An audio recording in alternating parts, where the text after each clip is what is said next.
Kasih karunia dan damai sejahtera dari Allah Bapa dan dari anaknya Yesus Kristus menyertai kamu sekalian. Amin. Shalom, selamat pagi bagi kita semua. Kiranya kita semua dalam keadaan sehat dan sukacita.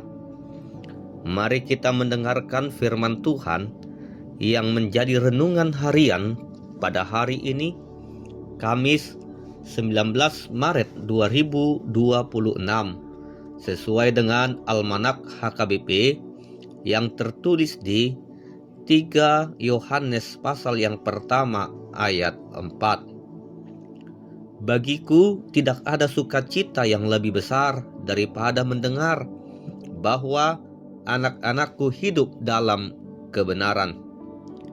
Demikianlah pembacaan firman Tuhan. Saudara-saudari terkasih, semua manusia pastinya ingin bersuka cita di dalam kehidupannya.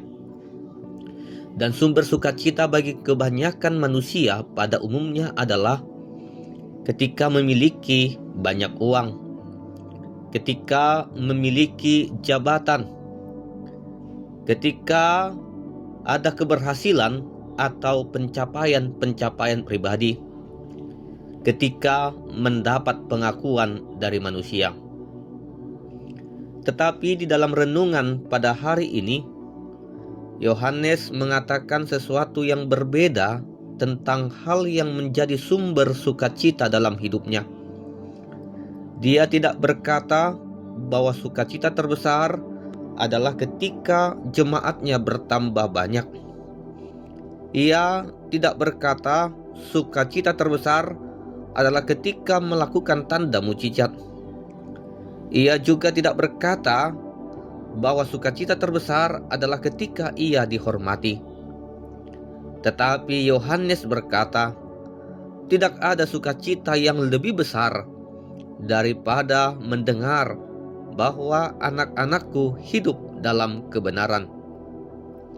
Yohanes tidak berkata mendengar bahwa mereka mengetahui kebenaran, tetapi hidup dalam kebenaran. Karena banyak orang yang mengetahui firman Tuhan, mengetahui kebenaran, rajin ke gereja, aktif melayani, tetapi hidupnya tidak mencerminkan kebenaran. Hidup dalam kebenaran berarti hidup di dalam Kristus, hidup menurut firman-Nya, hidup di dalam terang bukan di dalam kegelapan, hidup di dalam integritas. Sehingga orang yang hidup dalam kebenaran akan ada perubahan karakter, akan ada pertumbuhan rohani, ada kesetiaan dalam kehidupan sehari-hari. Iman yang sejati selalu menghasilkan perubahan hidup. Yesus berkata dalam Matius 7 ayat 16, dari buahnya lah kamu akan mengenal mereka. Menjadi pengikut Kristus yang hidup dalam kebenaran bukan hanya soal pengetahuan, tetapi transformasi dan kehidupan yang menghasilkan buah. Hidup dalam kebenaran bukan sekedar status, tetapi menjadi bagian hidup yang nyata setiap hari di dalam diri orang-orang percaya. Artinya ketika kita bekerja, kita tetap jujur. Ketika kita menghadapi godaan, kita memilih yang benar. Ketika kita disakiti, kita memilih mengampuni. Ketika tidak ada yang melihat, kita tetap hidup takut akan Tuhan. Hidup dalam kebenaran adalah kehidupan yang selaras dengan kehendak Allah, bukan kehendak diri sendiri. Hidup dalam kebenaran adalah panggilan bagi setiap orang percaya untuk mencerminkan kemuliaan Allah dalam kehidupan sehari-hari. Hidup dalam kebenaran memungkinkan kita menjadi contoh bagi orang yang lain.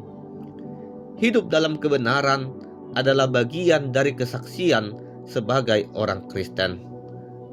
Kiranya Tuhan menguatkan kita untuk senantiasa dapat hidup di dalam kebenaran.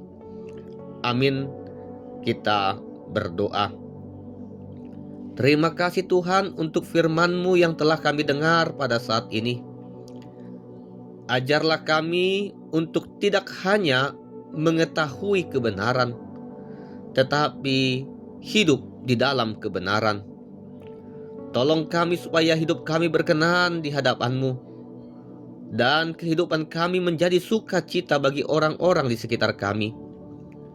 Pimpin setiap langkah kami agar tetap berjalan dalam terang-Mu. Berkati dan lindungi kami di dalam aktivitas kami sepanjang hari ini. Di dalam nama anak-Mu Tuhan Yesus Kristus, kami berdoa dan mengucap syukur. Anugerah Tuhan Yesus Kristus, kasih setia dari Allah Bapa, dan persekutuan dari Roh Kudus kiranya menyertai kamu sekalian. Amin.